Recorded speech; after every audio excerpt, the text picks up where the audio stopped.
أعوذ بالله من الشيطان الرجيم بسم الله الرحمن الرحيم ألم يروا أنا جعلنا الليل ليسكنوا فيه والنهار مبصرا إن في ذلك لآيات لقوم يؤمنون ويوم ينفخ في الصور ففزع من في السماوات ومن في الأرض إلا من شاء الله وكل أتوه داخرين وترى الجبال تحسبوها جامدة وهي تمر مر السحاب صنع الله الذي أتقن كل شيء إنه خبير بما تفعلون من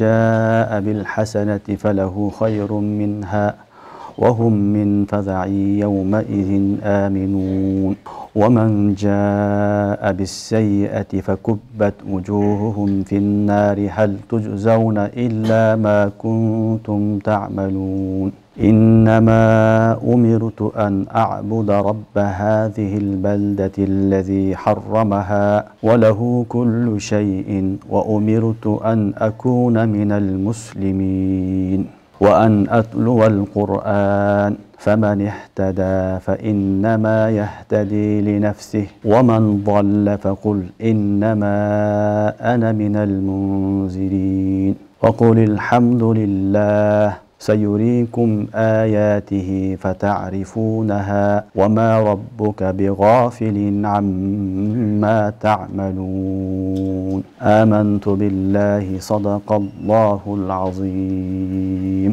Emne adamlar görüşpeybi. Elbette biz jarattık tündü es alış üçün, gündüzünü jarık kıldık görүү üçün. Mana uşulardın barında çoğun belgiler bir iman keltirgen qoomlar üçün. Jana surnay çalıngan günü asman, jerdegi mahluklardın bardığı kattuu korkot. Kimdi Allah saktasa oşondan başkası. Alardın bardığı, mahluklardın bardığı kor bolgan abada Allah'ın aslında gelişet. Jana sen körösün, toğdu, anı ordunda turat dep oyloysun. Al uçup жүрген bolot bulutlar siyaktуу. Бұл Allah'ın jaratkanı. Allah Taalam ar bir neseni öte mыкты жол менен жараткан. Albatta al kılgan amalыңардын barıгынан kabardar. Al эми kim bir жакшылык alıp kelse, aga Allah Taalam andan жакшырагын берет. Alar ошол коркунучтуу күнүндө кооптуу болушат. Жана kim bir жамандык менен келген болсо, ал жүзү менен отко ташталат. Кылган амалыңардын гана жазасын тартасыңар. Айткын, Алла мага бул шаардын ээсине, кожоюна ибадат кылганга буйруду. Аны ыйык кылган, анын үчүн бардык нерсе таандык. Жана мени биринчи мусулмандардан бол деп буйруду. Жана мага Куранды тилават кылганга буйруду.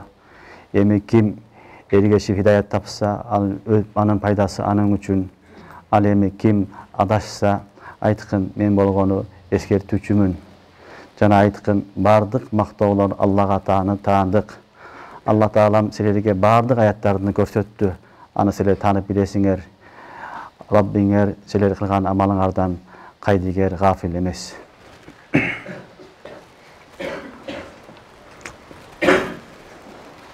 Бул Суратун Намлдын акыркы аяттары 85-аяттан 93-аятка чейинки аяттар.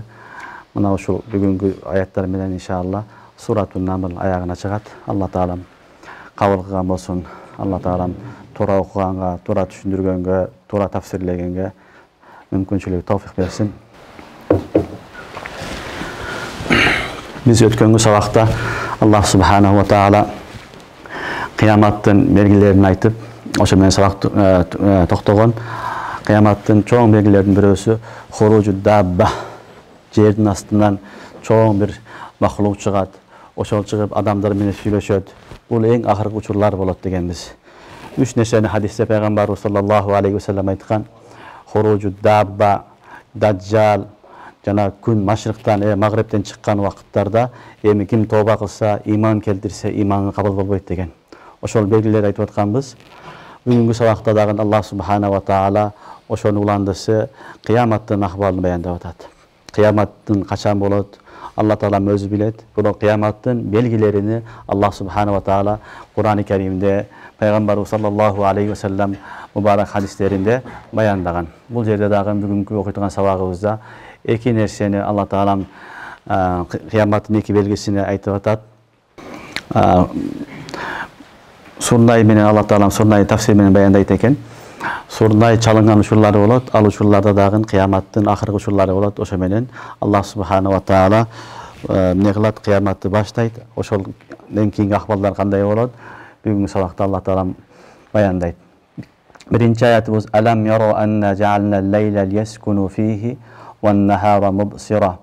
Алам яро, силер көрбөйсүңөрбү? Албетте биз жараттык лейл, түндү, лияскуну фихи, адамдар дем алыш үчүн, эс алыш үчүн, ван-нахара мубсира, күндүздү жарык кылып жараттык, адамдар көрүш үчүн.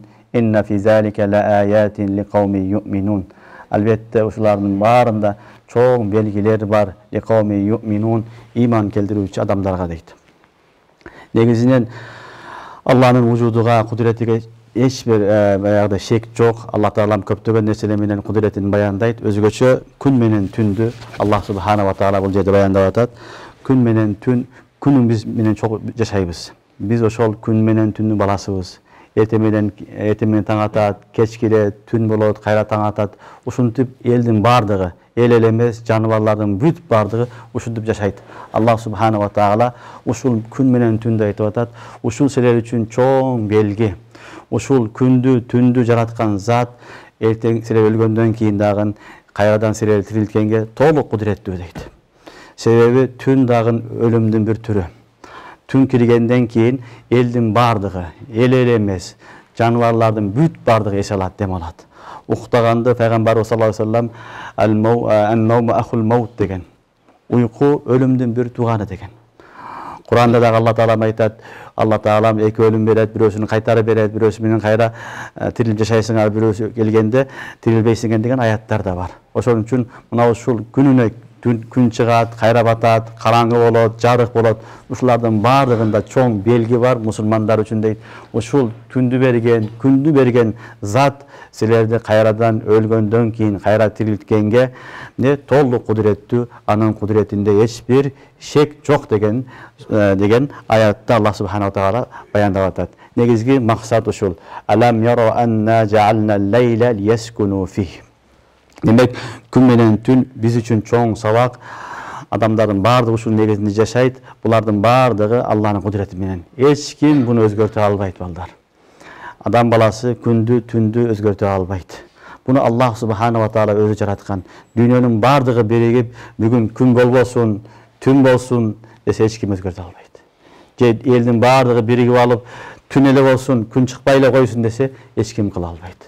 Эч кимде андай кудурет жок. Себеби мунун эмеси, халыкы, жаратуучусу бир гана Аллах субхана ва таала, алардын колунан келбейт. Демек, биз жашап аткан дүйнө, биз мажбурбуз.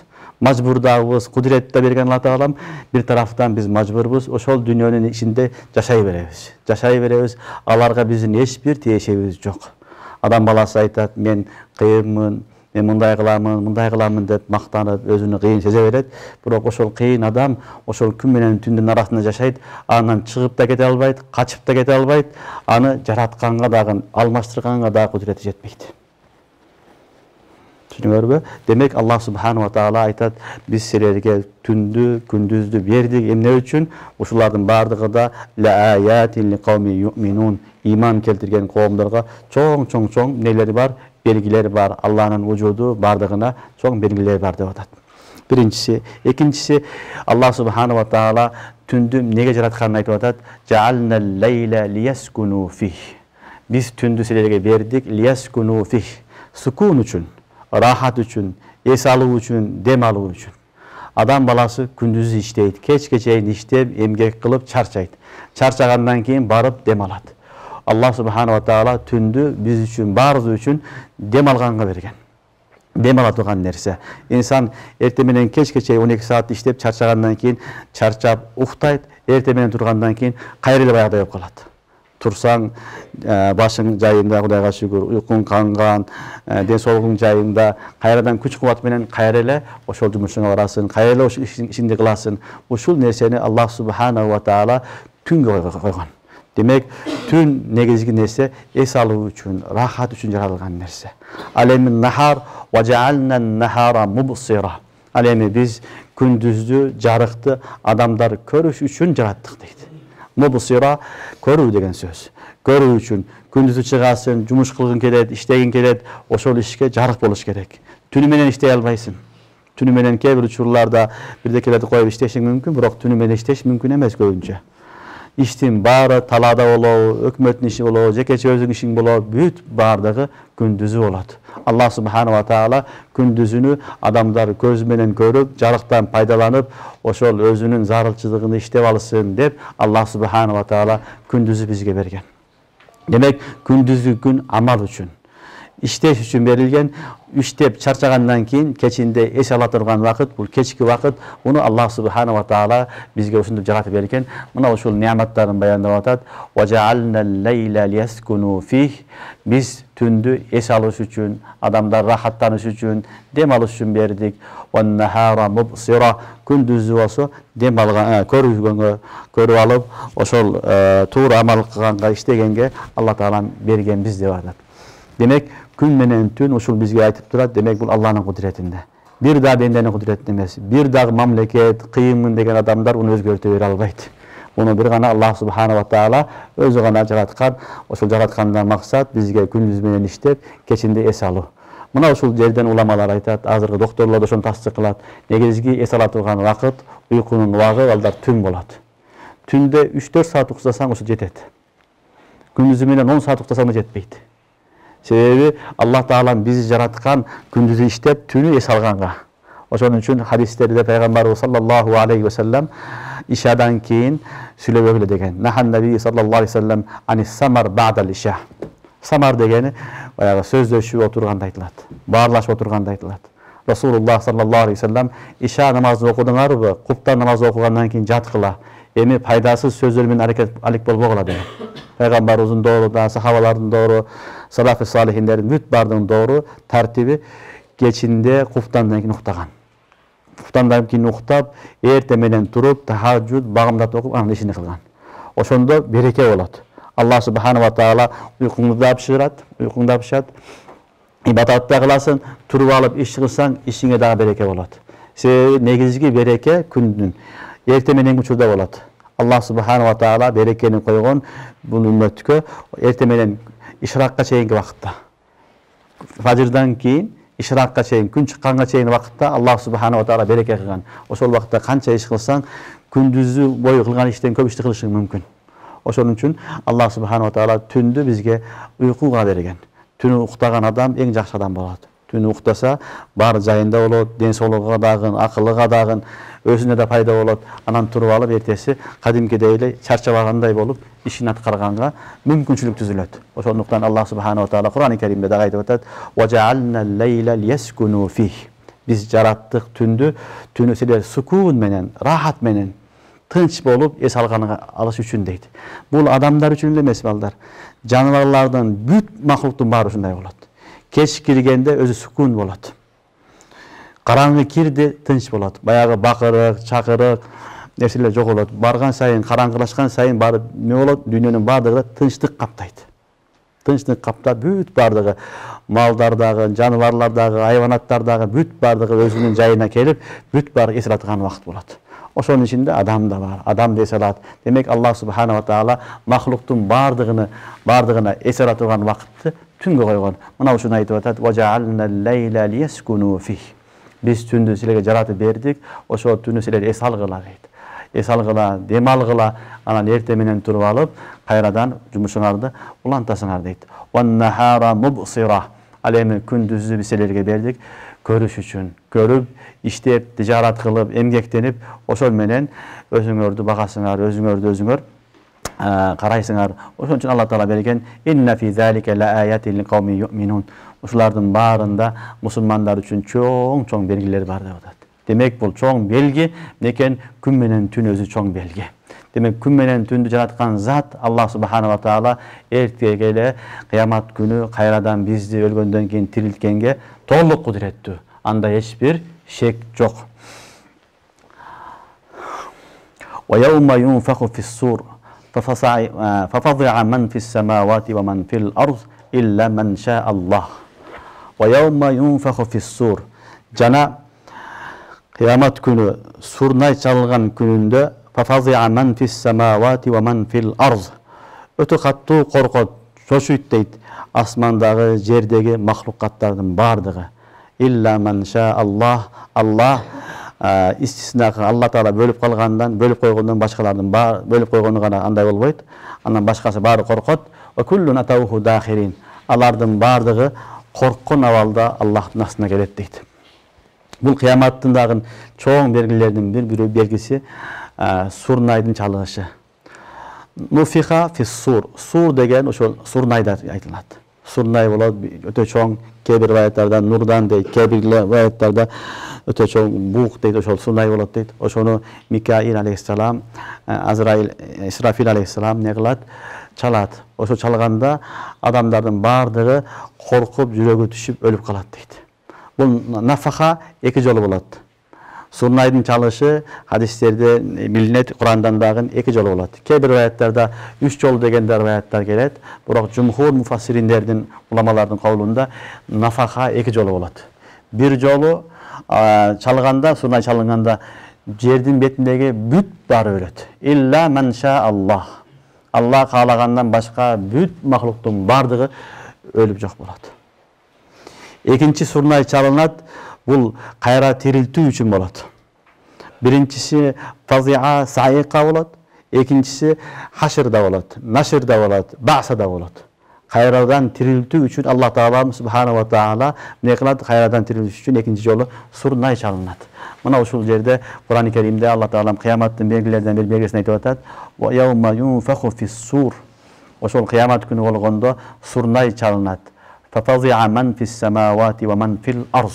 Сурнайдын үнү өтө каттуу болот, өтө бир коркунучтуу болот. Ошону уккан адамдардын бардыгы, жердеги асмандагы махлукаттардын баары өзүн жоготот. Бардыгы өтө каттуу коркунучка душар болот. Фази'a дегени коркуп, ошо коркуунун негизинде жүрөгү жарылып өлүп калгандай айтылат. Түшүнүңөрбү? Элдин бардыгы коркуп, жүрөгү жарылып өлүп калат дейт. Аллах язбилlah.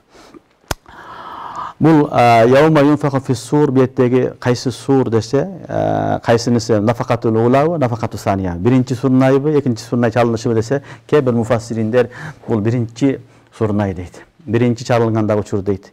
Кээ бир муфассириндер экинчи учур дейт. Эгер биринчи чалынганда учур болсо, анда биринчи жолу чалынат, бул акыркы учурларда болот. Ошол жерде чалынганда фафази'a man fis-samawati wa man fil-ard. Жердин бетиндеги, асмандагы бүт бардык махлукаттар өлүп жок болот деген сөз. Анда Кур'ан-ы Керимдеги дагы бир аят бар. Ва яума юнфаху фис-сур фасаиqa man fis-samawati wa man fil-ard illa man sha'a Allah. Бул аят бар дагы бир. Ал жерде фасаиqa man fis-samawati wa man fil-ard. Ал жерде өзүнү жоготот деген сөз. Саиqa дегени өзүнү жоготуп, жыгылып калгандай айтылат. Анда аят, эки аят маанасы бир эле. Башында коркот, корккондон барып не кылат? Өзүнү жоготуп, жыгылып калат. Түшүнүңөрбү? Эки аят тең бир нерсени айтып атат. Нафакатул ула гана болот, биринчи гана сурнайдын чалышы. Ошол чалылганда башында адамдар коркот, жүрөгү жарылып, анан барып не болот? Өзүн жоготуп, жыгылып өлөт деген сөз. Алла Таалам сактасын. Айтып атат эмне дейт? Ва яума юнфаху фис-сур. Ошол сурнай чалынган учурда фафази'a man fis-samawati wa man fil-ard. Асман жердеги махлуктун бардыгы коркуп жок болот. Илля man sha'a Allah. Бирок ким Аллах каалаган болсо, ал адамдарда мындай учур болбойт. Алар кооптуу болот. Алар тынчтыкта болот. Алар кимдер десе, кээ бир уламалар шухадалар деген, шахиддер, пайгамбарлар, кээ бир rivayetтерде фериштелер деген. Баягы 4 белгилүү фериште бар. Mikail, Azrail, İsrafil, Cibrail aleyhisselam uşular gana kalat. Kalganın bardığı ölüp yok bolat deydi. Hadislerden bilinet, oşol birinci surnay çalınganda bardığı ölüt. Bardığı ölgönden keyin törtөөгө kalat. Törtөөгө kalgandan keyin kança bir mönötте Allah Taala malardan canını alat. Canını alıp büt bardığı ölüp yok bolat. Düşünüңөрбү? Kur'an-ı Kerim'de de aytat, hadiste de aytat, Allah Teala boşunda aytat, elan kılat. Limanil mulkul yevm, lillahil vahidul qahhar. Hiç kim kalgan yok. Çınığı padişah kim? Degende lillahil vahidul qahhar. Жалгыз Allah degen ün çıgat. Allah'dan başka hiç kim kalbaydı. Oşol iki nafkanın ortası kebir rivayetlarda 40 yıl bolat. 40 yıl bolat. Al 40 yıl kança bolat Allah'tan başkanı bilbeyiz. Al yıl vaxtdağı yıl kanday bolat Allah'ım özü bilet. Anan ikinci jolu anan sayıqa bolat. Ekinci sayıqa bolgondo, ekinci nafık bolgondo, üflögöndö anan kayra eldin bardığı ne kılat? Turat. Uykudan turganday kabırdan turup bardığı şaşılgan avalda mahşar maydanına toplanat. Bunu Kur'an-ı Kerim'de Allah Subhanahu wa Taala Surat-ı Yasin'de bayandayt. وَنُفِخَ فِي السُّورِ فَإِذَا هُمْ مِنَ الْأَجْدَاثِ إِلَى رَبِّهِمْ يَنْسِلُونَ وَنُفِخَ فِي السُّورِ فَإِذَا هُمْ مِنَ الْأَجْدَاثِ إِلَى رَبِّهِمْ يَنْسِلُونَ Bu nufiha fis-sur bu sa'iqa ve saniye. Bu ikinci nafaka. İkinci jolu oşo surnay çalınganda eldin bardığı kabırdan turup şaşkan avalda Allah'ın astına mahşar maydanına toptolat. Bu ikincisi. Çünkü bırak oşol uçurdağın öte korkmuşluğu bolat. Oşol uçurdağın öte korkmuşluğu bolat. Hem kim baktılı bolat, baktısız bolat, kimge ne verilet eş kim bilbeyt. Tanışın çok. Akça ketpeyt, başka kıla albaysın. Her kim kılgan amalga gana cevap beret. Oşonda uçurda eldin bardığı nafsi degen uçurlar bolat. Mana şunu Kur'an-ı Kerim'de Allah Subhanahu Teala bu cedde bayana vatat. Ve yevme yunfaku fis-sur fafazi'a men fis-semawati ve men fil-arz illa men şa'allah. Surnay çalıngan uçurda asman, yerdeki mahlukun bardığı korkup jüregi jarılıp ölöt. Kim Allah saktagan bolsa anından başkaları. وَكُلُّنْ أَتَوْهُ دَاخِرُونَ وَكُلُّنْ أَتَوْهُ دَاخِرِينَ degeni acizin, sagirin, zalilin degen manida. Bardığı, musulman, kafir, eldin bardığı kor bolgon avalda Allah nasına gelet. وَكُلُّنْ أَتَوْهُ دَاخِرِينَ degeni bardığı, kafirlar küfürdün sebebinden. Küfür kıldı, şirk kıldı, oşon negizinde korkkon avalda mücrim, günökör kelet. Musulman dağın men ahvalım ne bolot eken 5'e kiremdi, 9'a kirem Kuday bilet. Allah Taala'm kayсы жерден meni karmap kalat eken degen korku menen aldığa kelet. Muna üçün Allah Taala'm ayttat: "Ve kullun atawhu dakhilin." Eldin bardığı, musulman da, kafir da, büt bardığı korkkon avalda, kor bolgon avalda Allah'ın astına kelet. "Ve taral jibala tahsabuha jamida ve hiye temurru marras sahab." Sun'allahi'llezî atqana kulle şeyin innehu habirun bima tef'alun. Keyingi ayat jana sen görösün deyt toğdu anı ordunda kıymıldabay turat da oyloysun. Al uçup жүргөн bolot bulutlar uçkanday. Bul Allah'ın jaratkanı. Allah Taala'm bardıq neseni öte mıқты kılıp jaratkan. Albette Allah selerдің kılgan işiңердің bardığından kabardar. Bu iki belgisini ayttıqanı dedik. Birincisi ne oldu? Kıyamattın dağı çoğun belgileri surnayın çalınışı. Dağı bir belgisi bu toğlordun uçup yürüşlüğü. Kıyamatqa jakındaganda, kıyamat bolgon uçurda mınav biz körgön toğlor, biz mınav toğlordu ordunda turat degen toğlor ne bolot? Kadimkidey bulut uçkanday uçat. Bulut uçkanday uçat. Kebir rivayatlarda ve tekunul jibalu kal ihnil manfuş. Ayatta aytat. Toğlordu görösüңөр ne bolot? Tıtılgan jündey deyt. Ve tekunul jibalu kal ihnil manfuş degeni oşol toğlordu solar ordundan kıymıldabay turgan çoğ zoğlor, ne deyt? Kişineke uçup жүрgön ne de olup kalat? Jündey olup kalat deyt. Ve taral jibala tahsabuha jamida. Seler körösüңөр toğlordu, körüp turup oyloysuңar toğlor ordunda turat dep. Ve hiye temurru marras sahab. Al toğlor hakikatta jüröt deyt. Alar bulut жүрgөн siyaktуу jüröt deyt. Bul ayat balдар bul dünyada da teşeli oluşu mümkün, ahiretke teşeli oluşu da mümkün. Eğer de ahiretke teşeli olgan bolsa, anda kıyamet günü olganda ошол жердин бети, жер тоолор бүт бардыгын Аллах субханала таала жарып, майдалап, кум кылып, эмне кылат? Аягындай жүндөй кылып, эмне кылып салат? Сапырып салат. Бул кыяматка жакындаганда, кыяматта ушундай болот. إذا زلزلت الأرض زلزالها وأخرجت الأرض أثقالها وقال الإنسان ما لها يومئذ تحدث أخبارها بأن ربك أوحى لها يومئذ يصدر الناس أشتاتا ليروا أعمالهم فمن يعمل مثقال ذرة خيرا يره ومن يعمل مثقال ذرة شرا يره. Бул Аллахнын кудуретинде хакыйкат, мына жерибиз көрүп турган, жашап аткан жер, мына чоң-чоң тоолор, зоолор бүт бардыгына Аллах субханала таала эмне кылат? Талкалап, жок кылып салат. Бунда шек жок, кыямат күнү ушундай болот. Ал эми дүйнөдө кандай болот десе, уламалар, муфассириндер дүйнөдө дагы тоолор биз көргөндө мындай карап туруп, ордунда турат деп ойлойбуз. Акыйкатта булар жылып атат. Булар жылат. Тоолордун да аракети бар. Тоолор дагы кыймыл аракет менен турат, бирок аны биз көрбөйбүз, аны биз байкабайбыз, аны биз ордунда турат деп ойлойбуз. Чоң нерсе аракет кылса, кыймыл аракет кылса, анын кыймылдаганы билинбейт. Өтө чоң жер, мына жер шаары, биз жашап аткан жерибиз, өтө чоң жер. Бул аракетте, бирок буну биз сезбейбиз. Үстүндө кетип атабыз, кеменин үстүндө кеткендей, анын эмне кылганын биз сезбей атабыз. Хакыйкатта бул өзүнүн огунда айланып атат. Biz yaşagan yer şaarı ballar 3 türlü aylanat. 3 türlü bunun hareketi var. Birincisi yer şaarı öz oğunda aylanat. Öz oğunda aylanıp oşonun negizinde biz gününü gün tündü göröbüz. Ertemenen gün çıgat, kayra batat, tün bolot, kayra gün bolot. Bul mına uşul jerdin şaarı, jeribiz yaşap atkan jer şaarı öz oğunda aylanganın nesi bul?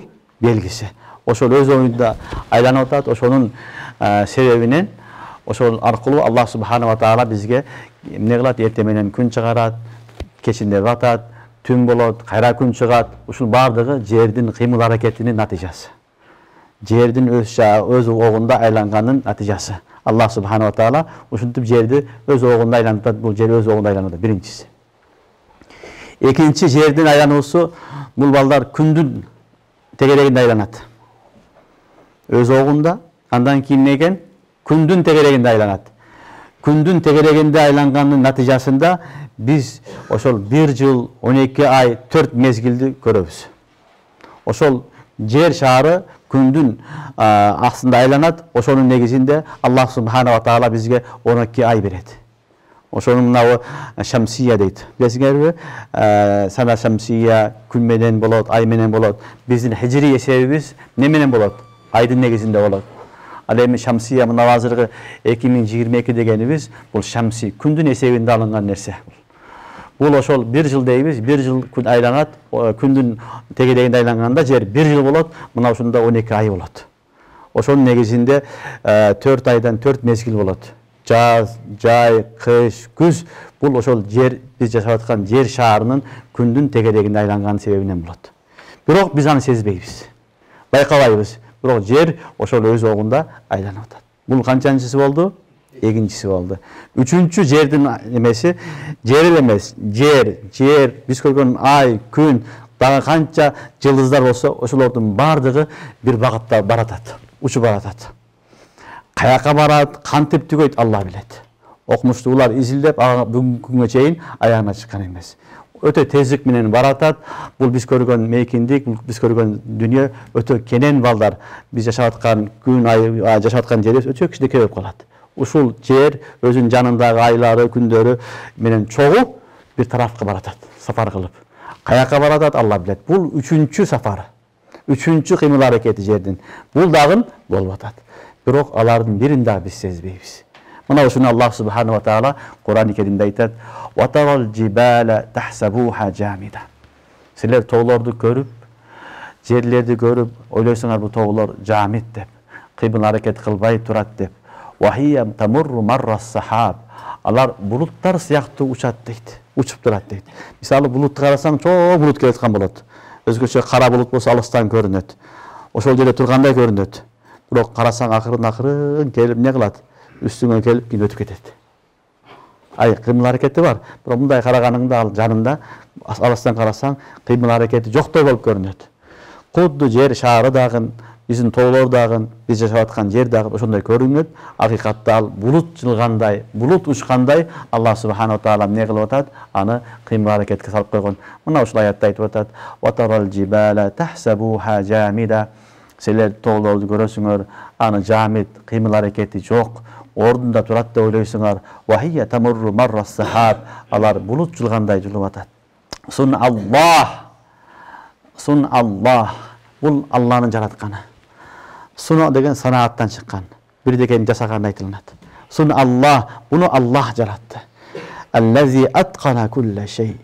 Алла ушундай зат бардык нерсени өтө мыкты кылып жаратат. Субханаллах. Сун Аллах санааттан чыккан. Санага яснау деген билесиңер, бирдекени жасаганы айтылат. Сани деп айтылат, бирдекени жасап аткан жасаучуга.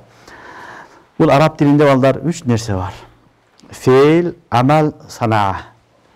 Feil, amal, sunaa. Üçöwü mutakaribul mana, biri-biriga jakyn mana, biroq ayırması var. Feil dep bul söz jalp mana aytılат. Feildi adam ixtiyarı menen, ixtiyarсыз кылган бүт бардыгын feil дей берет. Кээ бир нерсени адам баласы ixtiyarı менен, өз ixtiyarı менен аткарат. Кээ бир нерселер ixtiyarсыз аткарат. Буну feil деп айтылат. Экинчиси amal. Amal деген адам баласы өз ixtiyarı менен аткарат. Өз ixtiyarı менен аткарат. Ошон үчүн хадисте пайгамбарыбыз саллаллаху алейхи ва саллям иннамал а'малу бинният деген. Иннамал аф'алу бинният деген эмес. Түшүнүңөрбү? Feil бул ixtiyarı, гайры ixtiyarı бардыгын өз ичине камтыйт. Ал эми amal адам өз ixtiyarı менен кылат. Ошол ixtiyarı менен кылган амалда эки түрү болот. Жакшысы болот, жаманы болот. Жакшысы болот, жаманы болот. Ixtiyarı менен жакшы иш кылат же жаман иш кылат.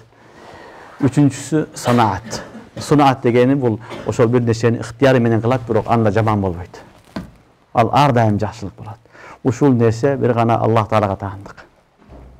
Мына ошону айтып атат. Сун Аллах. Бул Аллахтын жараткандыгы. Мына ушул күндү, түндү, өзү менен өз огунда айланткан жерди, тоолорду бизге байкатпастан кыймыл аракет кылгандын баардыгын жараткан ким? Аллах субханаху таала. Бул Аллахтын жараткандыгы. Аллахтын кылган нерсе иши. Аллази аткана кулла шей. Аллах Таалам ар бир нерсени өтө мыкты кылып жарашат. Бардык нерсени иткан менен, ихсан менен, эң чырайлуу кылып, эң жакшы кылып жаратты. Демек, Аллахнын жараткан махлугунда эч бир кемчилдиги жок. Аллах субханаху таала мыкты жараткан, ошо мыкты жараткан үчүн биз мынау жердин бетинде жашап жүрүп, жердин айланганын сезбейбиз. Жердин айланганы сезбейбиз. Ömür ötkönde sezbeysin, Allah'ın жаратып койгон, эртең менен күн чыгат, кеч кирет, күн чыгат, кеч чыгат, жашай бересиң. Билбейсиң. Аны каяктан сезесиң? Жаш баладан сезесиң. Жаш балдар болсо, кичинекей бала чоңой баратат. Ошону чоңойгону көрүп, анан унча жыл өтүптүр, 10го келиптир, 15 келиптир, 20га келиптир деп, ошондон сен вакыт өткөнүн билесиң. Болбосо адам баласы эчтекени байкабайт. Аллах Таалам ушундай кылып жараткан, бул заманды, дүйнөнү не кылган? Аткана кулла шей. Ар бир нерсени эч бир кемчилдиги жок, эң чырайлуу кылып, эң жакшы кылып жараткан зат Аллах субханаху таала ушул тоолорду дагы, жерлерди дагы, айды, күндү, күндүздү, түндү биз үчүн ушинтип жараткан. Мына ошону айтып атат Аллах субханаху таала. Сун Аллах. Бул жаралган нерселердин бардыгы Аллахнын жараткандыгы. Алла Таала өзү чебердиги менен, өзү мыкты кылып жараткан. Аллази аткана кулла шейин. Ал зат ар бир нерсени өтө чырайлуу кылып, өтө мыкты кылып, ихсан менен жараткан. Ар бир нерсени толук акысын берип жараткан. Иннаху хабирун бима тафалун. Андан кийин аятта айтып атат: Иннаху хабирун бима тафалун. Мына ушул зат асманды, күндү, айды, түндү, күндүздү, анын аракетини бүт баарын ордуна коюп жараткан зат, силердин эмне кылсаңар, ар бир кылган ишиңерден кабардар дейт. Иннаху хабирун бима тафалун. Силер эмне кылсаңар, ошо кылган ишиңердин бүт баардыгынан эмне кабардар. Ал билбей калбайт, унутуп калбайт. Алла Таалам бүт баардыгынан кабардар дейт. Эми кыямат күндүн белгилерин айтып, кыяматты эскерткенден кийин кыяматта ким кандай болот? Ошонун жазасын Алла Таалам кийинки аяттарда айтып атат. Birinci musulmandardыкыны айтып атат: "Man jaa bil hasana falahu khayrun minha." Эми кыямат күнү ким жакшылык менен келсе, жакшы амал кылып, иман менен келген болсо, falahu khayrun minha. Ага ал кылган жакшылыгынан жакшыраак nimetler, жакшыраак көбүрөөк сооптор берилет. Вахум мин фазаи yawma izin aminun. Алар кыяматтагы, махшардагы коркуулардан кооптуу болот. Коркпогон абалда, тынчтыкта, бейпил абалында болушат дейт. Man jaa bil hasana. Hasanadan murat ne dese? Mufassirinler iman deyt. La ilahe illallah. Keybi mufassirinler a'mal-ı saliha deyt. Bu sözler birbirine karadan karşı emez. İman menen amal salih biriler nerse. Demek kim Allah'a işenip imanı menen жақсы амалдары менен келген болсо, falahu khayrun minha. Allah'ın aslında kılgan amallarga karaganda жақсыраак нерселер берилет. Жақсыраак нерселер берилет дейт. Demek жақсыраак берилгендиги балдар билесиңер. Хадистерде де келет, Куранда да келет. Kim bir жақсылык кылса, ого ашара амсалih. Туурабы? Birden 10'a чейин Алла Таалам берем дейт. Ondan 700 есе берем дейт. Андан ары Алла Таалам өзү себебин билет, өзү берет. Иманына жараша, ихласына жараша. Демек сен дүйнөдө бир эле жакшылык кылдың. Ошо бир эле жакшылыгыңа 10'dan 700'гө чейин алышы мүмкүн. Бул мына ушул фалаху хайрун минха. Ал кылганыңа караганда Алла Таалам жакшыраак берет деген бир манасы ушул. Экинчи манасы man jaa bil hasana falahu khayrun minha degeni, kim жақсылык алып келген болсо, ага жакшыраак нерсе берилет деген уламалар айтат. Дүйнөдө мусулман жакшы амал кылсын, бирок чектелүү гана кылат. 50 жыл, 60 жыл ибадат кыласың көп болсо. Жакшы амал кылсаң 60 жыл, 70 жыл мындай жакшы амал кылдың, бирок чектелүү. Эгер Аллах субханаху ва таала ошол 60 жылга жараша бейишин бере турган болсо, нематын берсе, анда ал тезирээк жүгөп калат.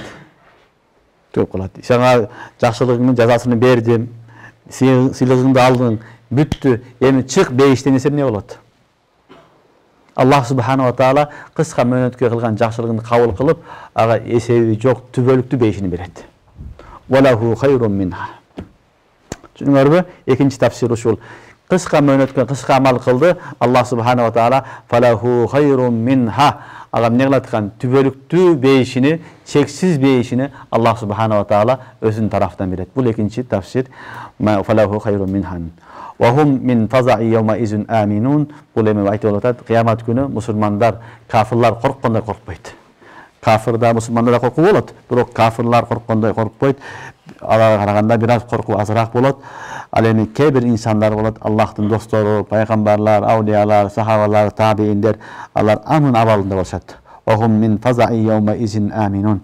Kıyamattın, mahşardın korkmuştan korkbostun, koptu avalında, tınç avalında turuşat deydi. Allah subhanahu wa ta'ala bizge de nasip kılsın barımızga. Wa man ja'a bis sayyi'ah. Emekinci türüne aytып атат. Kıyamat günü bolganda kim jaman amal menen kelse. Wa man ja'a bis sayyi'ah. İman keltirgen jok, kufur, şirk, bid'at, fusuk, fucur menen kelgen bolsa, fa kubbat wujuhuhum fin nar. Alar yüzleri menen otko taştarat. Hal tujzauna illa ma kuntum ta'malun. Sizlerge kılgan amallarga jarasha ele jaza berilet deydi. Demek Allah barımızdan saktasın. Kıyamet günü küfür kılgan bolsa, iman keltirmegen bolsa, iman keltirip jaman işleri de көп kılgan bolsa Allah barımızdan saktasın. Kubbat wujuhuhum fin nar. Anday adamdardı yüzü menen dozokko taştarat deydi. Dozokko alдар butu menen düşkönde jaman. Adamdın en ıyık jeri, adamdın en sıylı jeri ne bolot? Yüzü bolot. Bul degen söz senin sıyın jok. Sen buga sıyırga tartıp bora emessin dep, anan yüzü menen südürüp, alıp barıp Allah subhanahu wa taala yüzü menen dozokko salat deydi. Aliyazu billah. Sen adamdın en ıyık jeri, en bayağı saktaytırgan jeri yüzü bolot. Oşol yüzü menen baştap südürüp alıp barıp Allah taala dozokko salat. Hal tujzauna illa ma kuntum ta'malun. Hem zulüm kılgan jokpuz deydi Allah taala. Biz sizlerge zulüm kılgan jokpuz, bul zulüm emes. Jamandık kılgan jokpuz. Özüңөр kılgan amalыңардын жазасы дейт. Özüңөр ушуга татыктуу болдуңар, ошол жазасыны тартып атасыңар. Мен силерге zulüm кылган жокмун деп атат. Түшүнүңөрбү? Hal tujzauna illa ma kuntum ta'malun. Demek kıyamet günü болгондо ал hak musulmanlar bolsa ne bolot eken? Ese soğuğun alıp Allah'ın astındagı tübölüktүү beyişte bolot. Alar hiçbir alarda korkunu, çoşuu korku degen bolboyt. Al emi kafir, munafık, jaman insanlar bolsa alar yüzleri menen tozokko taştarat. Hal tujzauna illa ma kuntum ta'malun. Amalıňarga jaraşa gana uşul jerde jazasyny alasıňar. Andan keyingi ayat innema umirtu an a'buda rabba hadihil belde allazi harramaha ve lehu kullu şey ve umirtu an akuna minel muslimin. İnnema umirtu. Bir yerde ballar kul degen söz mahzuf. Kul degen söz mahzuf. Hazıf kılıngan mufassirinlerden barı aytat. Kul innema umirtu an a'buda rabba hadihil belde. Düşünüyor aytqın ey Muhammed sallallahu aleyhi ve sellem Allah Teala mağa buyurdu munavul şaardın eesine sıyınğanga. Harramaha ana Allah Teala ıyık kıgan. Ve lehu kulli şeyin Allah'a taandık bardık nerse. O umirtu an akuna minel muslimin. Jana Allah Teala mağa buyruk kıldı musulmanlardan bol dep. Musulmanlardan bol dep buyurdu dedi. Kul innema umirtu an a'buda rabba hadihil belde. Emi Peygamberimiz sallallahu aleyhi ve sellem tabliğ kıldı, elge dilini jetkizdi. Allah Teala manı düşündürdü. Andan keyin kıyamat bolot, kıyamatın belgilerini aytdı, kıyamatdagı ahvallardı aytdı. Andan keyin hayra sürenin ayağında Allah subhanahu wa taala aytıp atat, sen aytkın maňa Allah subhanahu wa taala uşul haram dın neyesi, memi Mekka'nın neyesi bolgan Allah Teala'ga ibadat kılganga buyurdu dep aytkın dep atat. Bunda ta'riz bolup atat, kafirlarga işara kılıp atat. Seler dagın Kudayga sıyıngıla, bu taşlarga sıyınbagıla, butga sıyınbagıla. Allah Teala maňa oşol Ka'banın egesi sıyın degende, seler dagın oşol Ka'banın eesi bolgan Allah subhanahu wa ta'alaga sıyıngıla degen söz. Bu tawhid. Düşünürmü? Kul innema umirtu an a'buda rabba hadihil belde.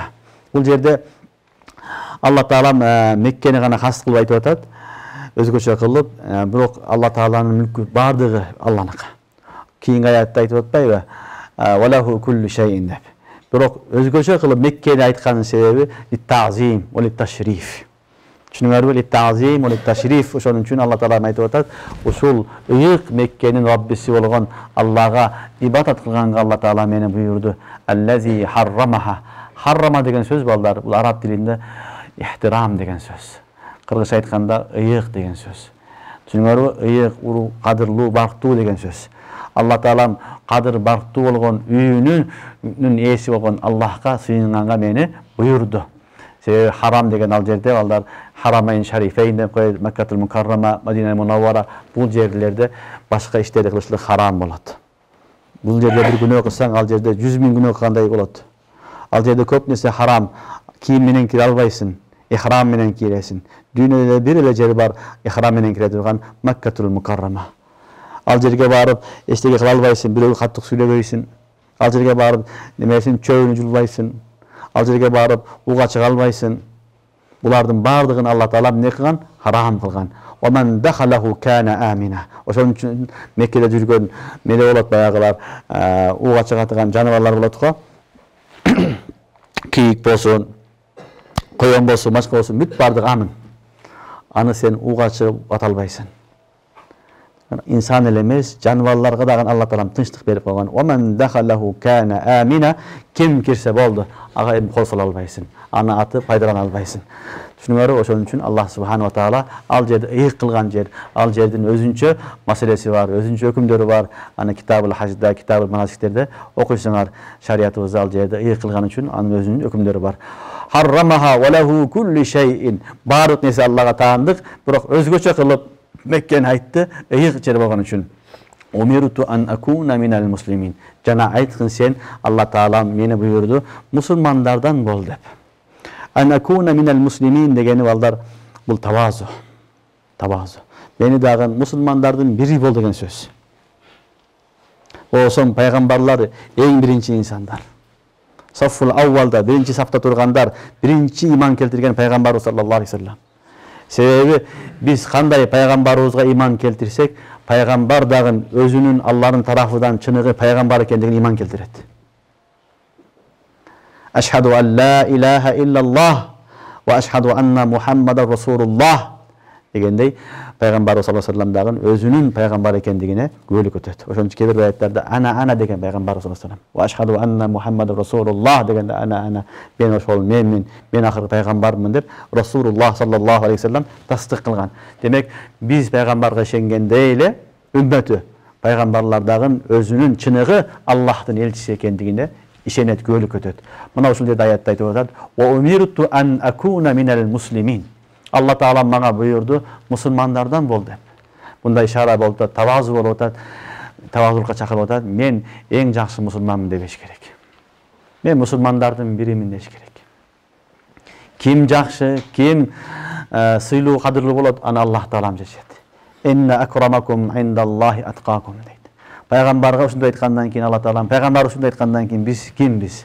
Бүгүнкү күндө биз мен алыммын, мен карымын, мен даимин, мен устазмын, мен имаммын, мен дагы дин кызматкеримин деген нерселер менен элдерди күнөөкөр, элдин баардыгы жөнөкөй мусулман, мен мындай бир өзгөчө мусулманмын деп сезип калганбыз. Кур'ан-ы Карим талиминен билип атат, пайгамбарыбыз саллаллаху алейхи вассалам антип айткан эмес. Мен мусулмандардын биримин деш керек. Ислам дини өзгөчө болгону сүйбөйт. Ислам дини адамдар менен чогуу бир мусулман болгону сүйөт. Бул дүйнөдө өзгөчө болгону келген эмеспиз туугандар. Ким өзгөчө, ким жакшы, аны Аллах субхана ва таала кыяматта файсала кылат. Файсала боло турган күн, чечим боло турган күн ахиретте. Устаз бийикпи, шагирт бийикпи, жөнөкөй адам бийикпи, имам бийикпи, ким кандай даражалуу, аны Аллах субхана ва таала кыямат күнү чечет, аны биз чече албайбыз. Ошон үчүн мен мусулмандардын биримин, мусулманмын деш керек болду. Анан мусулманчылыгына бекем болуш керек, бекем аракет кылыш керек, фастабикул хайрат, жарыша бериш керек. Бирок ким озуп кетет, ким каерде, ким менен чогуу болот, кайсы даражада болот, аны Аллах Таала билет. Кээ бир учурда дүйнөдө Аллах баарын сактасын, дүйнөдө аябай иззат кадырлуу адам болот, кадыр барктуу адам болот, чоң аулия деп сезилет элдерге. Бирок кыямат күнүндө кадыр барк түшүп калышы мүмкүн. Кээ бир адам дүйнөдө аябай бир күнөөкөр болуп сезилет, жаман адам болуп сезилет, кыямат күнүндө ошол биз ойлогон аулия деген адамдардан өтүп кетиши да мүмкүн. Биз билбейбиз. Ошон үчүн мен мусулманмын деш керек. Мен мусулманмын деген эң жакшы нерсе. Кун минан нас. Хадисте пайгамбарыбыз саллаллаху алейхи вассалам айтат, адамдардын бири болуп жаша дейт.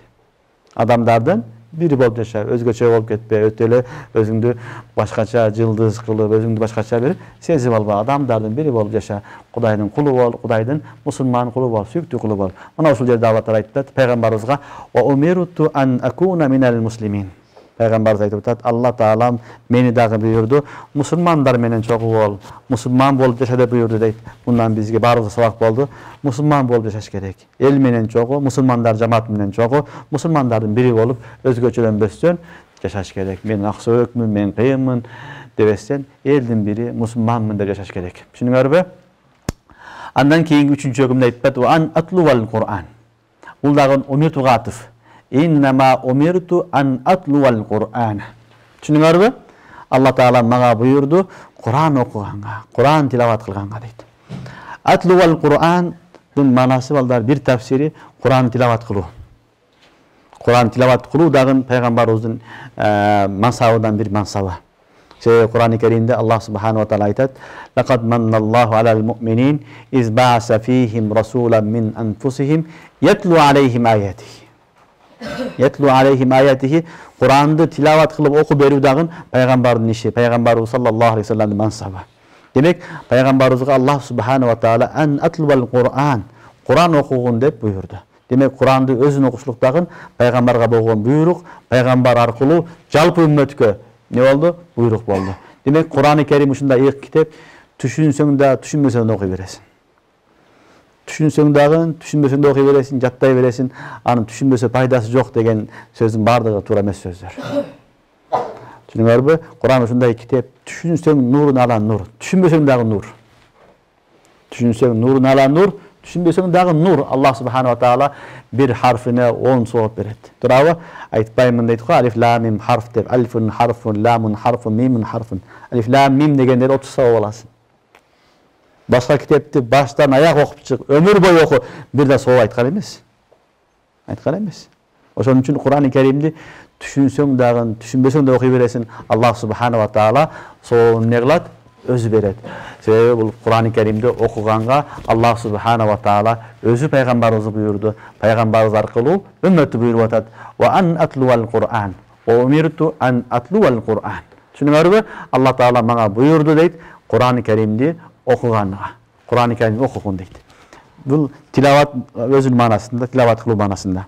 Экинчи маанасы балдар Кур'ан-ы Керимди окугандан мурат, Кур'ан-ы Керимди окуп, Кур'ан-ы Керимдин ичиндеги илимдерди баяндап берүү. Бул маанасы да туура, экинчи тафсир ушул. Бул пайгамбарыбыздын бул дагы мансабы, пайгамбарыбыз саллаллаху алейхи вассалам Кур'ан-ы Керимди окуп, сахабаларга түшүндүрүп берген. Чечмелеп берген. Кур'ан-ы Керимдин чечмелеп беришлик дагы пайгамбарлардын мансабы. Пайгамбарлардан кийин сахабалар, сахабалардан кийин мынабы үммөттү, уламалардын милдети ушул Кур'ан-ы Керимди не кылуу, элге, үммөткө жеткизүү, бул дагы пайгамбарыбыз аркылуу уламалардын неси экен, милдети болуп эсептелет. Ушул Кур'ан-ы Керимдин аятынан билинет бул дагы. Демек Куранды окуу өзүнчө ибадат, Кур'ан-ы Керимди чечмелеп, тафсирлеп, өткөзүп түшүндүрүп берүү, бул дагы өзүнчө ибадат. Бул дагы пайгамбарыбыз саллаллаху алейхи вассаламга буйрулган буйрук. Ва ан атлуал Кур'ан фаман ихтада фа иннама яхтади ли нафсих. Эми айтат аяттын аягында, эми ким хидаятка келсе, анын пайдасы өзүгө болот дейт. Ким хидаятка келсе, анын пайдасыны өзүрүнү өзү көрөт. Аллага же пайгамбарга пайдасы жок. Түшүнүңөрбү? Фаман ихтада фа иннама яхтади ли нафсих. Ким хидаятка келсе, туура жол тапса, ал туура жолдун пайдасы анын өзү үчүн гана. Ва ман далла факул иннама ана минал мунзирин. Ал эми ким туура жолду таппаса, адашып калса, айткын иннама ана минал мунзирин. Мен болгону эскертип коюучумун. Эскерттим мен. Силерди ахиреттен коркуттум, инзар кылдым. Болду. Ушул гана менин милдетим деп айткан деди. Себеби фаман шаа фальюмин ва ман шаа фальякфур. Алла таала айткан. Инна атадна лил кафирина азабан алима. Ким кааласа иман келтирсин, кааласа иман келтирбесин. Бирок биз кафирларга адамдын жаны чыдабай турган азапты даярдап койгонбуз дейт. Ошондуктан пайгамбарыбыз дагы аяттын аягында айтып атат, Алла таала айтып атат: "Фаман ихтада фа иннама яхтади ли нафсих." Ким хидаят тапса, ал хидаяттын пайдасы, сообу бардыгы ошол адамдын өзүгө болот, башкага болбойт. Ва ман залла, ал эми ким туура жолдон адашып калган болсо, факул иннама ана минал мунзирин. Айткан мен бир гана эскертүүчүмүн. Мен эскерттим, коркуттум силерди. Болду, калганы Аллага тапшырабыз. Анын артынан түшүп алыштын кажети жок. Ласта алейхим бимусайтир. Ва ма аля расулина иллал балагул мубин. Пайгамбарлардын милдети айтып коет. Ачык кылып динди алып келип түшүндүрдү. Ким кааласа иман келтирсин, каалабаса иман келтирбесин. Бирок ахиретте анын кесепетини өзү тартат. Акыркы аятта Алла таала айтат: "Ва кулил хамдулиллах." Айткын мактоолордун бардыгы Аллага таандык. Сайюрикум аятихи. Алла таалам тез силерге өзүнүн белгилерин көрсөтүп турат. Фатарифунаха. Ал белгилерди дагы билесиңер. Ва ма раббука бигафилин амма та'малун. Силердин Раббиңер силер кылган нерседен кайдыгер, гафил эмес дейт. Кулил хамдулиллах. Аят аягында Аллага хамд менен бүтүрүп атат. Демек, не болду? Бардыгын айткандан кийин мусулман баласы иман келтирип Аллага шүгүр кылыш керек. Аллах субханаху ва таала баарыбызга иман насип кылды. Баарыбыз мусулманбыз. Андан сырткары Алла таала өзгөчө имандан сырткары илим дөөлөтүн берди. Илим байлыгы эң чоң немат дүйнөдөгү. Карыларга Кур'ан илими берип атат. Калгандарына китептин, хадистин, Кур'андын илимин өтүп атат. Булар чоң немат. Пайгамбарыбызга берген нематтын баарын айткандан кийин ахырында кулил хамдулиллах. Сен айткын, Аллага бардык мактоолор Аллага таандык. Мактоолордун бардыгы Алланыкы.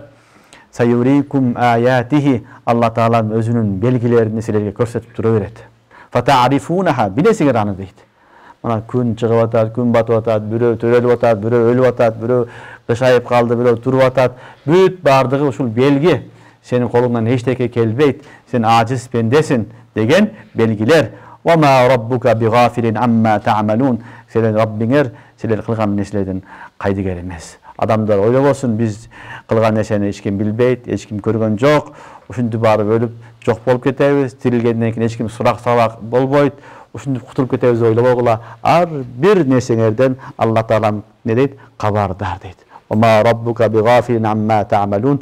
Демек, бизге чоң сабак болду. Ар дайым Алла таала көрüp durat, bilip durat деген түшүнүк менен жашаш керек.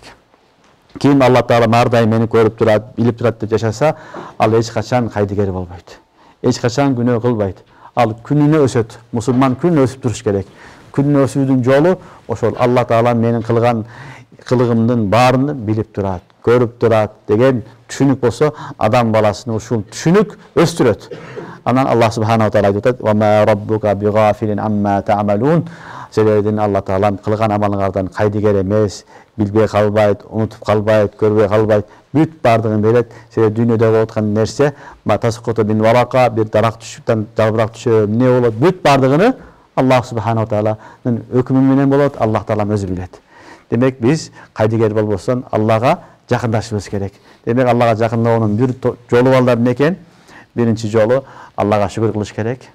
Ла ин шакартум ла азиданнакум. Şükür kılış gerek Allah Taala'nın bergen nimetlerine. Ekincisi Allah Taala körüp durat, bilip durat degen түшүнүк менен жашаш керек. Ушул түшүнүк баарыбыздын ичибизге, жүрөгүбүзгө, денебизге сиңип кетсе, иншалла мусулман баласы Аллахтын жакын досторуга айланат. Элдин баары корккондо, махшарда ал коркпойт. Ва хум мин фазаи йаума изин аминун. Ошолор менен чогуу болот.